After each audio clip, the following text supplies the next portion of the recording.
Okay, so it should be recording from now. Sorry about that, everyone. And then right at the end, we've got questions. So I'm just going to ask everyone if you can hold your questions right till the end, just because a lot of your questions will be answered throughout the review. So if you want to just jot them down, and we'll go through all of that at the end. Okay, so firstly, the context of the mid-placement review, or discipline of counselling students complete a placement.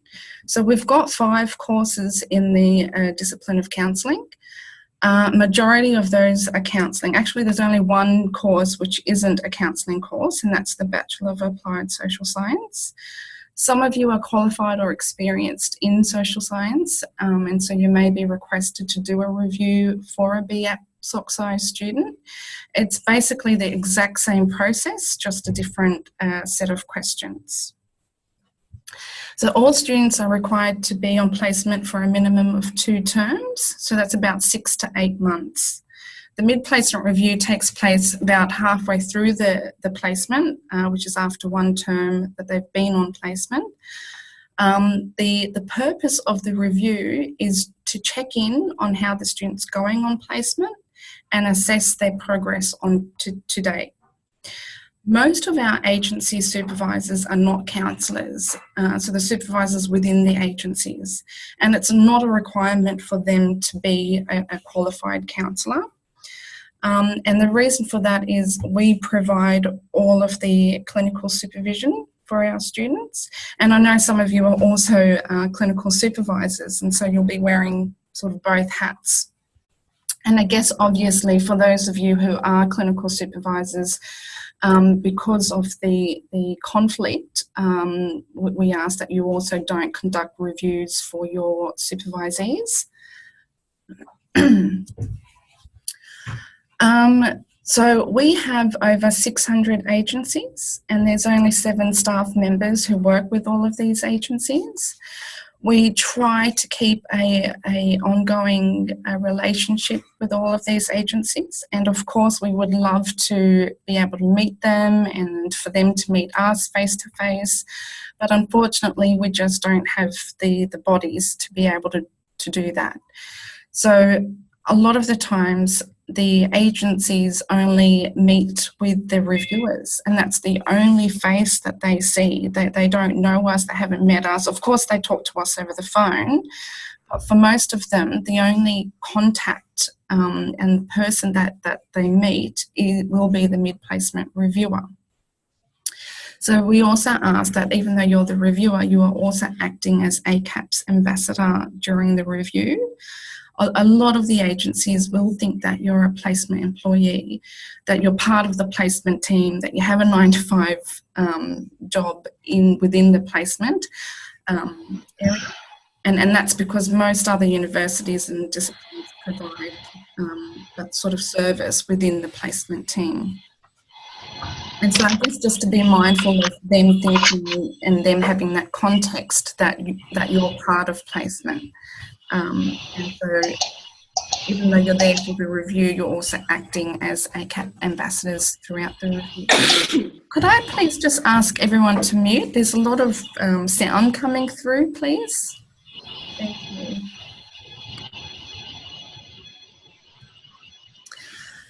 So setting up the mid-placement review, the student is responsible for arranging the review. They should do this within the first 4 to 6. Sorry, there's still noise coming through. Maureen, can you please mute your microphone, please? I can just hear some sound coming through. There should be a little microphone button that you can click on. It's in the left-hand corner of the screen, Maureen. Actually, I've just found a way to do it, so I think that's worked. Okay, thanks. Sorry about that. So the students are responsible for arranging the review in the first 4 to 6 weeks after they've commenced placement. That's not to say the review should take place then. They should only be booking the review in that period. the review should occur between weeks 7 to 12 of term only, and this is to allow the students to have been on placement for a period of time before the review taking place. If any student comes to you and tries to book a review for after the end of terms, after week 12 or before week 7, they should have received approval from placement staff. So if you do get a request, just ask to see approval from placement for the review to occur outside of week 7 to week 12. So students are given a list of all the mid-placement reviewers, and some of you might remember that Anita's asked for your available days and times. They would have gotten that list of all the reviewers with their available days and times. They take that to their agency supervisor and they go through a list of times when they would be available to to participate in the review, and then they will make contact with one reviewer. So they'll send you an email, and I'll show you what that should look like in a minute. So they'll make contact with one, and we ask reviewers to reply within 48 hours to confirm or decline, just so that they can contact the next person and get something scheduled. So if you can try and get back to them within 48 hours just to confirm whether you are available, or if you're not, that would be great. The other thing, which is really important, is if you do confirm it, please ask them to book their review in Sonia. Sonia is the placement management system, and you should have all gotten access to Sonia. Sonia is the system where everything to do with placement is contained in there. So it's really important that students, once you've confirmed a booking, you let them know to log into Sonia and book their review, and that way we can make sure that you as the reviewers have access to the form. If they don't book it, we don't know that they have, and when the review takes place, you won't be able to access their form. And then it's also a good practice 2 days before the review is scheduled to occur, just to log into Sonia to check that you can see their form and to also view the student's learning contract. So all students as part of their placement have a learning contract, which they do at the beginning of their placement. It goes through what they'll be working towards throughout their placement, what their goals are and how they'll be achieving that. So 2 days before the review is scheduled to take place, just log in, check firstly that the review form is available there, and then have a read through their learning contract. Okay, so this is the mid-placement review form. There are 3 sections to the form, section A, B and C. You will get this when the students email you. You should be receiving this as the students contacting you to schedule a review. On the form, part of section A just gives you all the information about the student, their name, their student number, what course they're in, where they're placed at, their agency's name, the agency address, and then the time zone if it's an international student from another state. And further below that, we've got the section there for dates and times. So when you receive the email, you should have a few options there when both the student and the agency are available. Select one of those times, and then you reply back to the student to say confirming the date and the time. The student will then log into Sonia and they complete section B. So when you reply to them, please let them know to complete section B and submit in Sonia. So you'll see here that they'll put in there the date confirmed, the time confirmed, the name of the reviewer, and whether it'll be done on-site or teleconference. When we receive this, we will then attach you to their placement. So if this isn't done, we won't know to attach you to the placement. So it's just really important that you remind them to do that.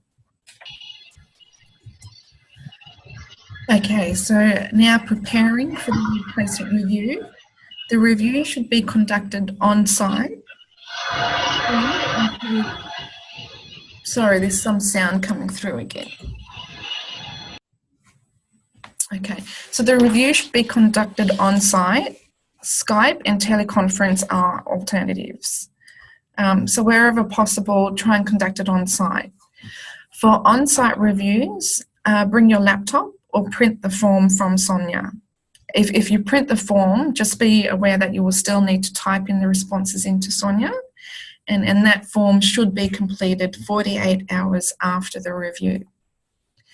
For teleconference, the student and the supervisor must be in the same room for the review.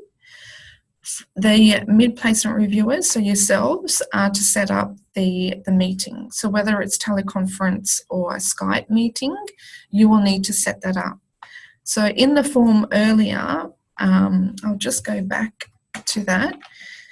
So over here, you've got the area there for the user ID for Skype or telephone number. So at the time, it will be up to the reviewer to call the number listed there or to dial using Skype.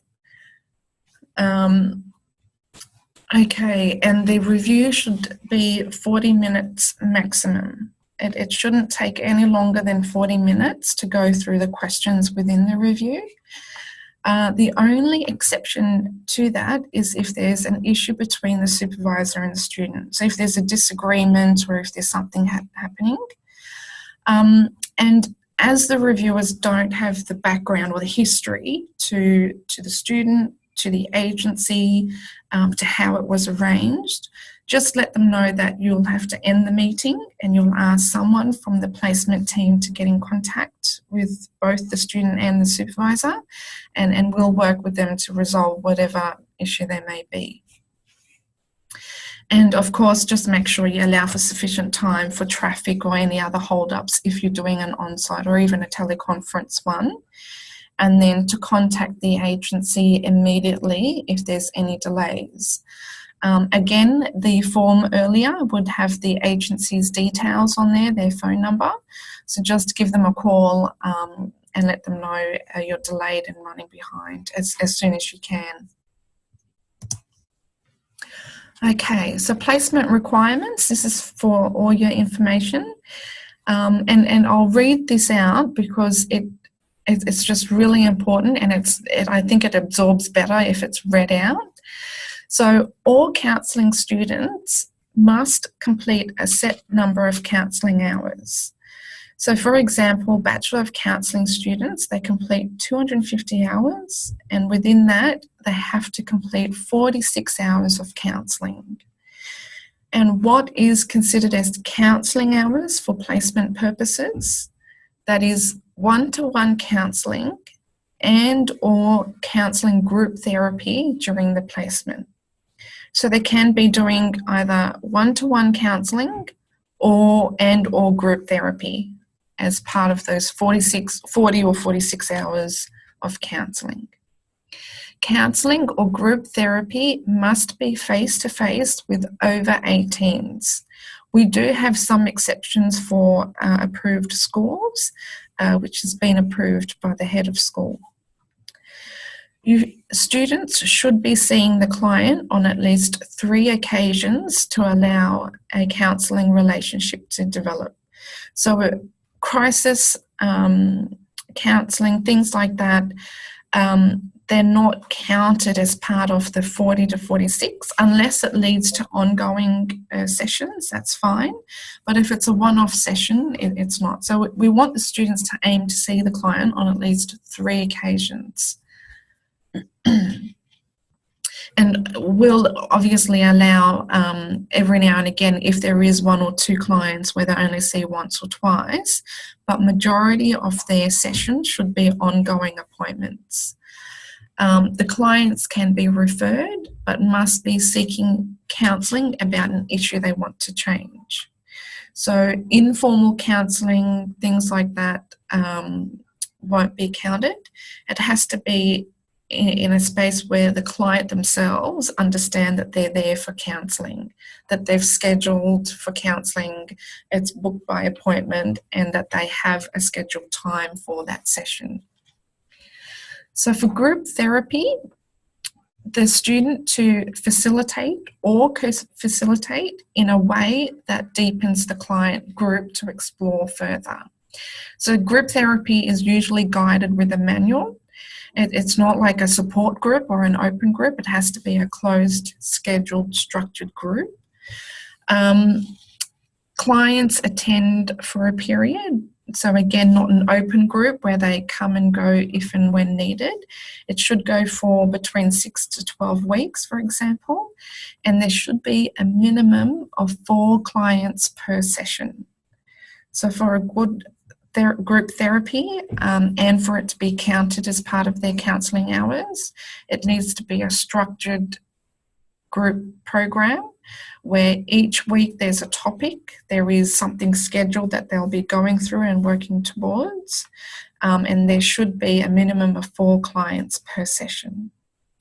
Now, once the students achieved their first 40 to 46 hours of counselling, as we've just described above, they can then count Then they can then count other work. So other counselling work, for example, working with children, Skype counselling, motivational interviews, one-off intake assessments, etc. But it's really important that they get their first 40 to 46 hours of counselling as we've defined above. And after they've done that, they can then be doing the other work, and we'll also recognise that as counselling. All the students have an experience log where it's very clear they've got a log for their first 40 to 46 hours of counselling, and then they've got another area for other counselling where they log the other hours after they've achieved the 40 to 46 hours. And I guess just to keep in mind that the PACFA definition of counselling requires an explicitly contracted counselling relationship with a focus for change. So often that's what we use to determine whether something will meet the requirement for counselling hours. And then what does not count towards counselling hours on placement? So casework, counselling research, intake assessments, pastoral care, any informal work with individuals, children or families, none of those are counted as counselling hours. They are counted as part of their general placement hours, part of the 250 hours. That's fine. Now, a lot of the time students will come and say, but they've been using their counselling skills in that 1 hour chat with the client. That doesn't count as part of counselling. So even though we appreciate that they are using their counselling skills in a lot of their interaction, it's not considered as counselling unless it meets the definition above. And any variation to that needs to be approved by placement staff. Okay, so that was just to give you the placement requirements so that you're aware what to look out for and what to listen out for in placement. Now, during the mid-placement review, so as you're starting the review, just remind both the student and the reviewer that you have 40 minutes for the review so that they're also aware of the time and how they answer the questions.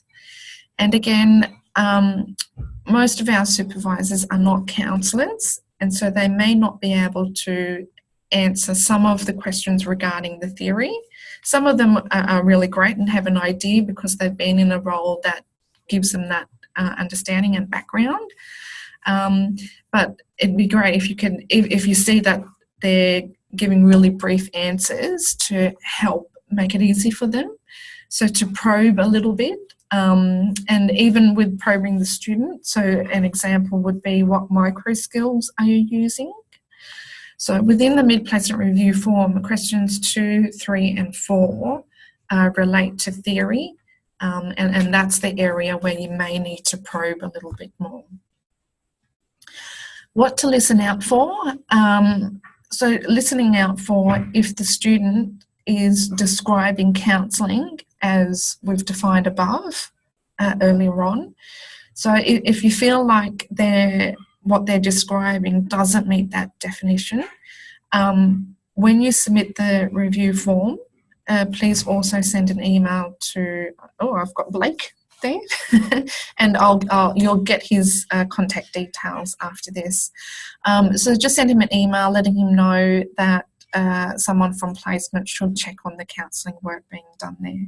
And that, of course, goes with any other concerns that you might have throughout the review. Okay, so this is the mid-placement review form, which is section C of the form. You've got the questions on one side, and then you've got an area to put in what the student has, their responses, and what the supervisor's responses are. So a lot of the questions are quite basic, and it should be easy to get through. And you've got everything there that you need to know to ask them what questions. And then if you're not getting, I guess, sufficient answers, then just probe a little bit more to get some more details out of them. This is the second half of the questions. And again, the same, just a space for the student and the supervisor's response. And at the bottom down there, you've got an area for final comments. And then the final part of the review is the result of the review. So even though you're there as the mid-placement reviewer to review how the student's going, part of your role is to also assess the student's progress to date and how they're travelling. I guess the thing to be aware of is most of these students will be finishing their placement in a minimum of 12 weeks. And they will be graduating, they will be getting something that will qualify them to be working as a counsellor. So at this stage, they really need to be demonstrating that they have the skills, the attitudes and the behaviours to be successful as a counsellor, or even to graduate as a counsellor. If not, that it's really important that they do not receive a satisfactory assessment at this stage. We have quite a process to work with students if they're not yet at the level expected of a student who's ready to graduate. And we rely on the mid-placement review to inform us of those students so that we can give them that extra training, that extra support, guidance, whatever it is that they may need to bring them up to the level of skills and attitudes needed to be successful. On the mid-placement review form, towards the bottom near the result area, we've got a paragraph that we'd like you to read and read to the agency supervisor. And it's basically what I've just said just then. So you're letting them know that ACAP, we expect students will finish their placement successfully unless you have alerted us to any concerns at this time. And so ask them, how would you rate the students' achievements and progress on placement at the midway point? There's 3 options. There's satisfactory, not satisfactory, or result withheld. Result withheld just means that there's some areas the student needs to be worked on and the supervisor can't assess them at this time. So if the student is not performing at the expected level, we have what we call the process for addressing issues with students on placement. We've emailed this process to all of our agency supervisors. It's basically a process where the agency supervisor sits down with the student, they go through whatever issues or concerns that they have. If there's an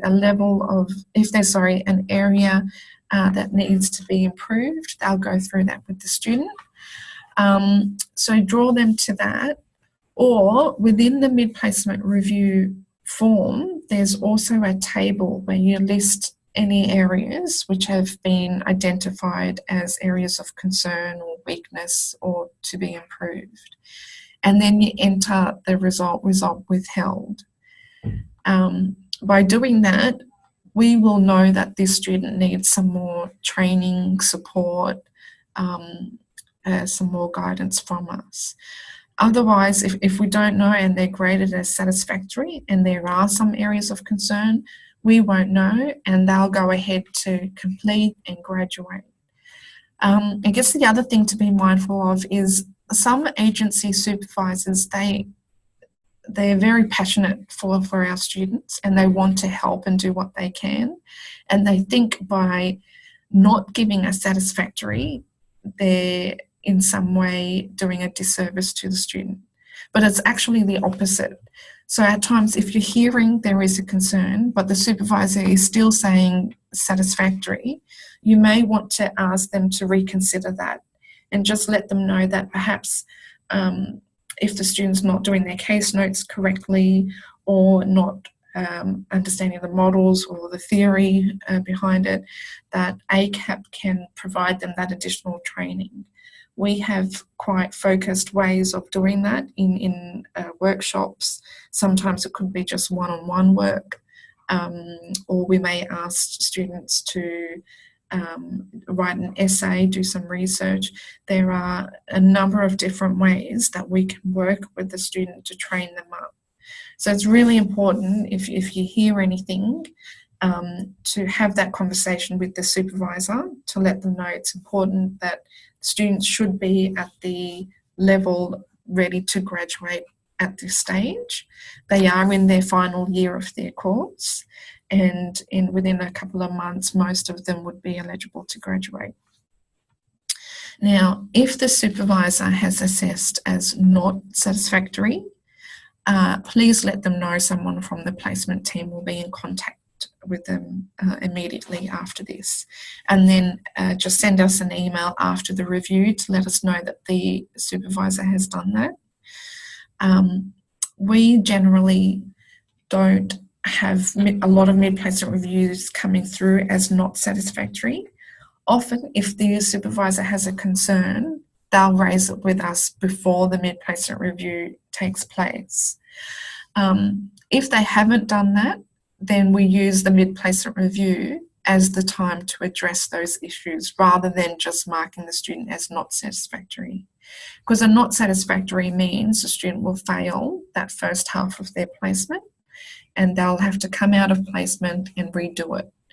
So that's why we would prefer to contact them and have that conversation with them to ask them to reconsider and give the student an opportunity to address those areas of concern. And often the student's able to turn it around and work on whatever areas is needed. And obviously, if the review is satisfactory, you just enter in satisfactory and then submit. The mid-placement review in Sonia the form needs to be submitted within 2 business days after the review has taken place. So I know sometimes reviewers prefer to write down the comments as they're having the conversation, whether it's on phone or on site. And if you are doing that, you'd still have to go back into Sonia and type in the responses within 2 business days after the reviews occurred. And it's really important, if you've heard anything you're unsure of, you're concerned about, please let us know immediately, and we'll get in contact straight away. So just send us an email and we'll get onto that straight away. Oh, sorry, clicked the wrong button. Okay, so this is the mid-placement review form, that section I was just referring to just then. There are 3 options there. It's really small there. Unfortunately, we can't make that any bigger. It's just part of the Sonia application we've got. We're hoping, though, in future we'll be able to change that so that the form is more user-friendly.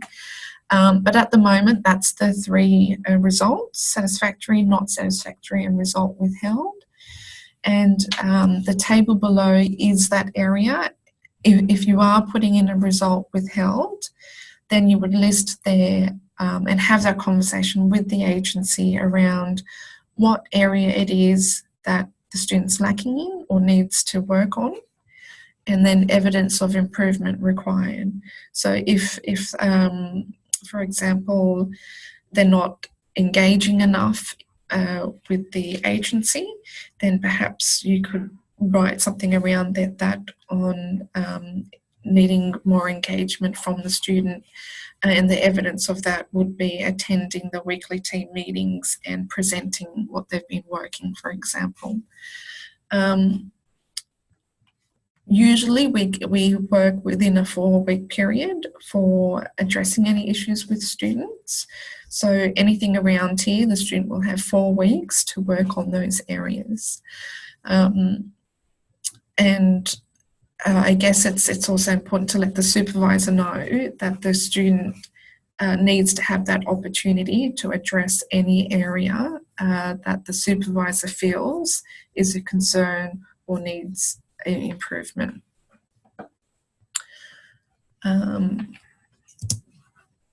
Okay, at the end of the mid-placement review form, we've got another section there for reviewers to read to the agency supervisor. It's just about the next step. So if you could just read that to them, the next step being the final placement report, and just read that area to them. And I've got it there too, just so you can see that. Okay, so the pitfalls for new reviewers.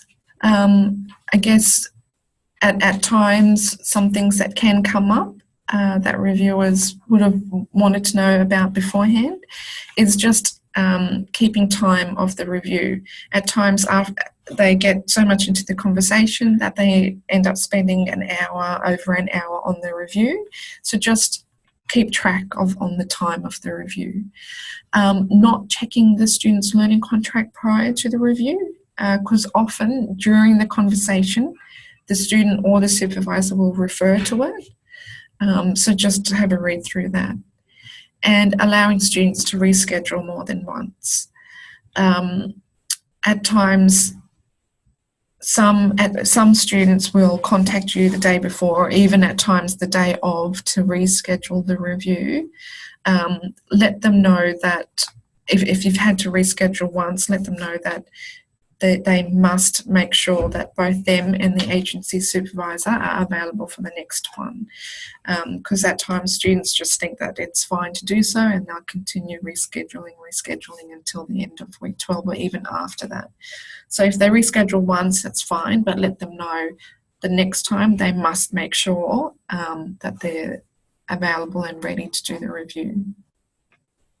And then stepping beyond the role as a mid-placement reviewer. So for example, answering any questions about the placement requirements, or answering any questions about course requirements, or anything else that's not directly related to the mid-placement review. In the past, we've had some students come to us and said, oh, but the mid-placement reviewer said, and at times it's fine, but a lot of the times there's a lot of other things to be considered. A lot of students have different requirements, different exceptions, different circumstances. And so if you get any questions about placement requirements, course requirements, or anything, please ask them to contact their placement coordinator, and that would be the best person to answer any questions they might have. Important information and dates. So again, all mid-placement reviews, oh, I'm sorry, that hasn't been updated, should be done between week 7 of 12, not week 6 and 12. So I'm sorry about that. And any students requesting a review outside of these dates, please ask them to send you their approval for that. And submission of the forms within 2 business days. Students are also assessed on this. It's one of the assessment pieces required as part of their clinical supervision units. It's something that needs to be ticked off, and that's why it's important that this is done and it is ready, because we can't sign off on a student for completion of their supervision unit if the mid-placement review is not completed. And then notification of any issues to placement staff, to one of the student placement coordinators. So they're the 3 most important things just to be really mindful and aware of. The other thing is Sonia is most compatible with Google Chrome, the browser. If you don't have the Google Chrome browser, we do recommend that you download it. You can only, unfortunately, Sonia, for Sonia forms to be saved or printed. So if you wanted to download and save it onto your desktop or into one of your files, you can only do that through the Google Chrome browser. If you don't need to download and save it, that's fine doing it in any browser. You can just submit it within Sonia. But if you wanted to download it, to save it, or to print it, you can only do that via Google.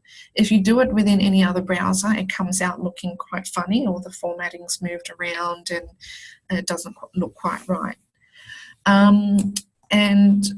To remember to save your work as you're going through the mid-placement review questions. There's a button at the bottom of the form, but Chrome does have an automatic save function. So for those of you who do have Chrome, it will just automatically save, so you don't need to do that. But if you have a different browser, you'll need to remember to save every, I'd say, 20 minutes during the review. And then not to submit the mid-placement review form in Sonia until you have reviewed everything. So after you've typed in all of your questions, have a read through, and if you're happy with everything, then submit.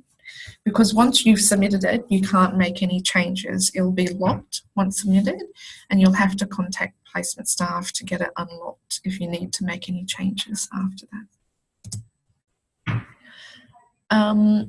On the Sonia homepage, so when you log into Sonia, all the information, all the user guides are available there. So you'll see over here in this little corner, there's a section for mid-placement reviewers, and this is exactly what it is. So we'll have the mid-placement, this webinar recording available there if you, wanted to go back to it. We've got a document on instructions for reviewers. We've got information on changing your password, conducting and submitting a mid-placement review, and then how to print and save forms if you wanted to do that. So all those resources are just on the very front page of Sonia. Once you've logged in, you can access those links down there.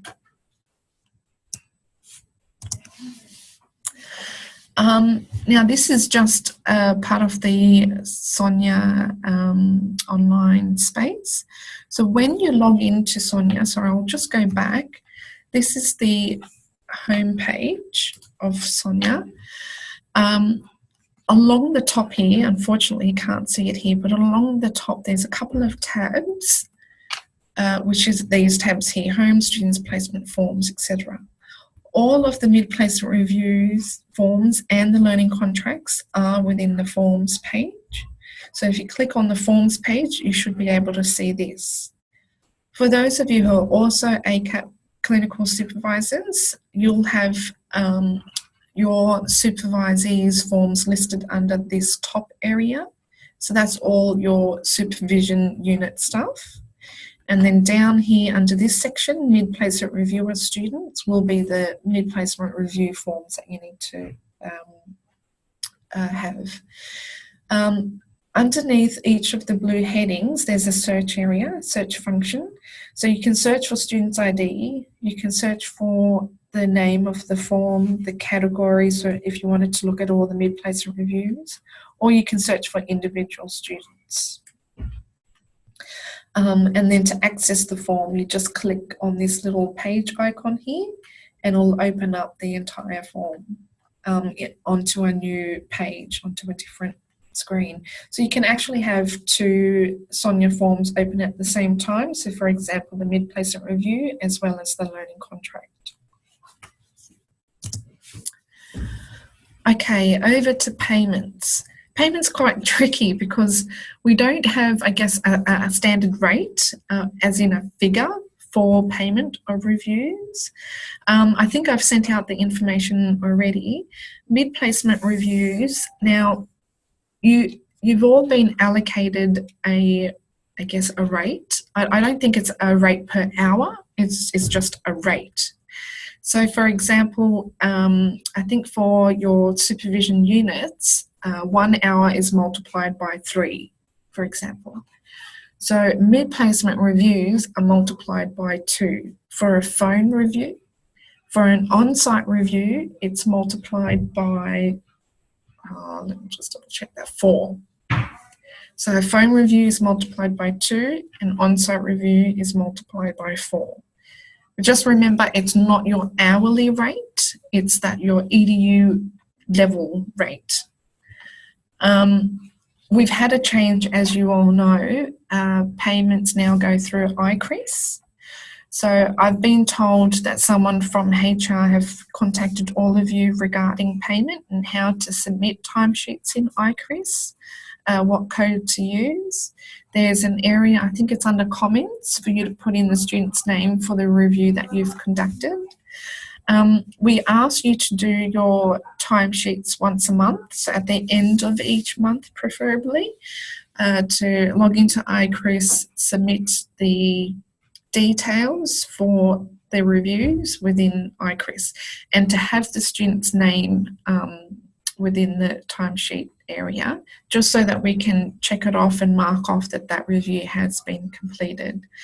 So doing that at the end of each month. If you have any questions or get stuck on anything in iCRIS, people from HR or payroll would be the best person to contact for that. I think Rebecca's emailed you on, so you should have her contact, but if you don't, just let me know and I'll send you the details for her.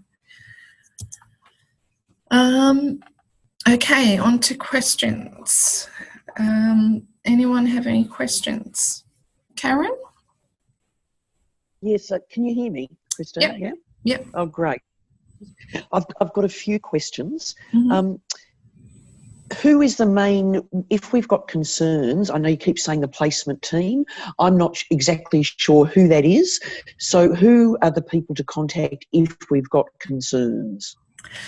Blake would be the best person to contact, and he will refer on to, because each campus has placement coordinators who are directly responsible for their students in their campus.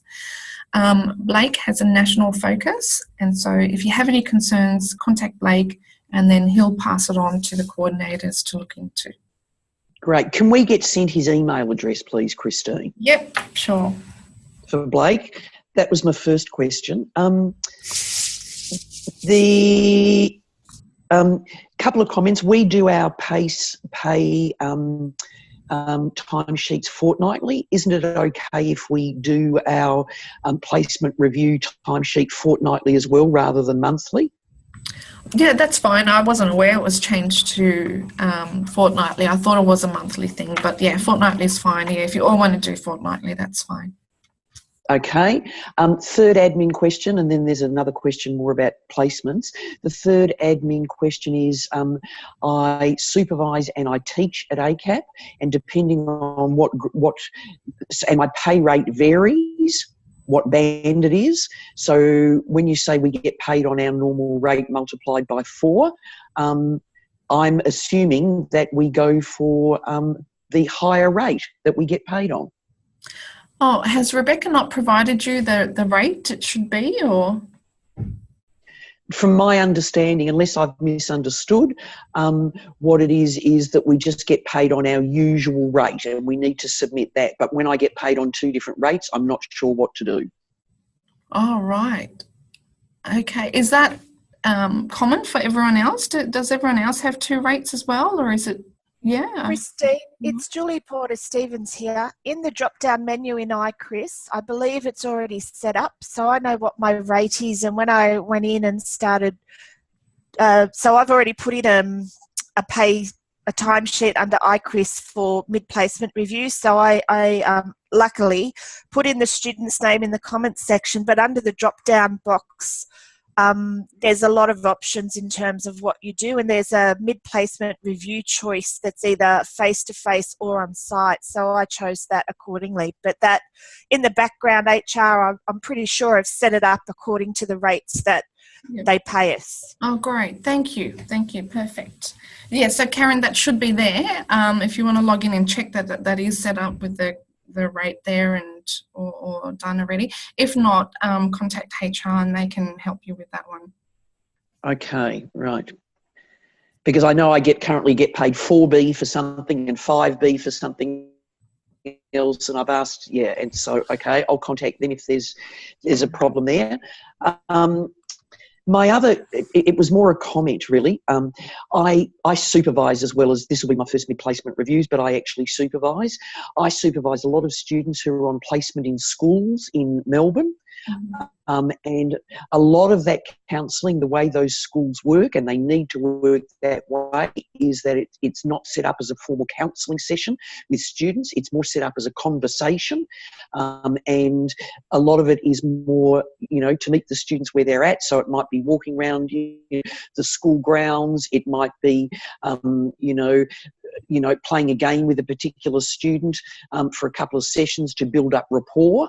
Yeah, so this is the way student counsellors need to work in a school. So given that we're talking about formal counselling sessions where there's a goal, where there's something that the student wants to, the student's saying, this is my problem I want to work on.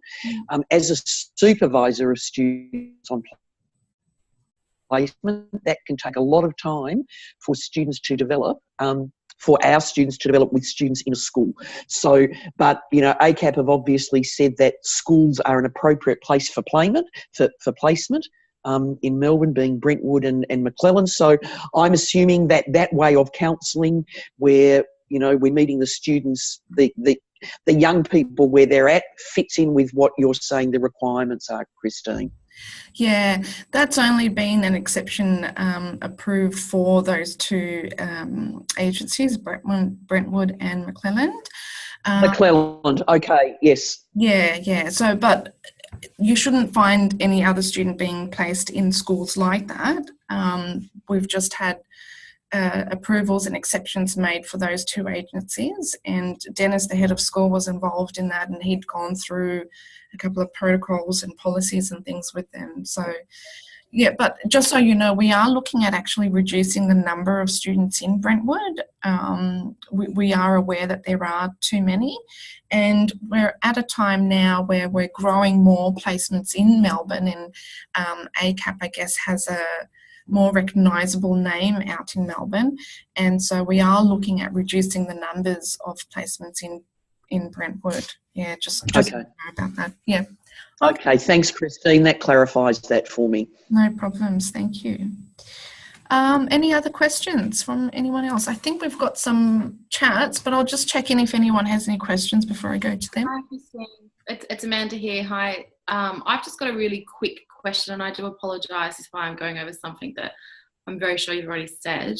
I'm a bit fluey today, so I'm just trying to keep on top of it all. I just want to double check the questions on the placement form. So the questions that we're going through, whereabouts again do I access that on Sonia on the website? Yeah, so when you log, you won't be able to see the forms now. Actually, I can send you all a sample of the forms. It's just the reason why you can't see it now is they'll only be allocated to you once a student's confirmed that they've booked a reviewer, and then we attach you to their placement. So once you've confirmed a placement, a review, you can then log into Sonia, and along the top there'll be tabs. You go to the Forms tab, and then you should be able to see the learning contract and the mid-placement review form. And in that form, like I've said before, there's 3 sections. Section A just gives you all the information about who the student is, who the agency is, the supervisor, the address, all those details. Section B is the confirmed booking of the review and who it's booked with. And then Section C is all the questions in there. But I'll send you all just a template of the questions just so that you've got an idea.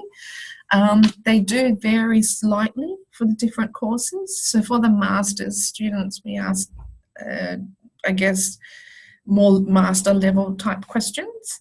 For BAPSOC size students, there's nothing on counselling in there. So it does vary slightly, but I'll send you the most the course with the most students, which is the Bachelor of Counselling. So I'll send you those questions, just so you've got an idea on what they look like and what kind of questions they are. So I just wanted to double check. I actually have a review at 2 o'clock today, and I was logged out of Sonia. So Anita's just reset my password now. So I can go in after this, but I just thought I'd double check before I do the review and get lost. Okay, great. No worries. Thank you. One of the things I can offer you. Sorry, what was that? With a view to taking definitive course. Didn't say anything. Oh, I think there's some background coming through, but that's why I wasn't sure if someone was saying anything. Okay, does anyone have any other questions? Karen? Yeah. Yeah, just another one. Is the form different for grad dip as opposed to bachelors? I think there's only 1 or 2 questions that are different in there, and that's just relating on the theory, the skills and theory. Yeah. Okay, so I'll have to check that I'm going with the right form, whether they're grad dip or bachelors. Gotcha. Okay. No, you'll you. be given the right form. So when the student confirms, when we attach you, you'll get the right form. So you never have to check for that. You'll always get the correct form. Yeah. Okay, thank you. No problems. I'll just quickly go into the chat just to see if there's any questions in there. Okay, so Julie, I think there's a comment around the time frame for reviews. Is that right?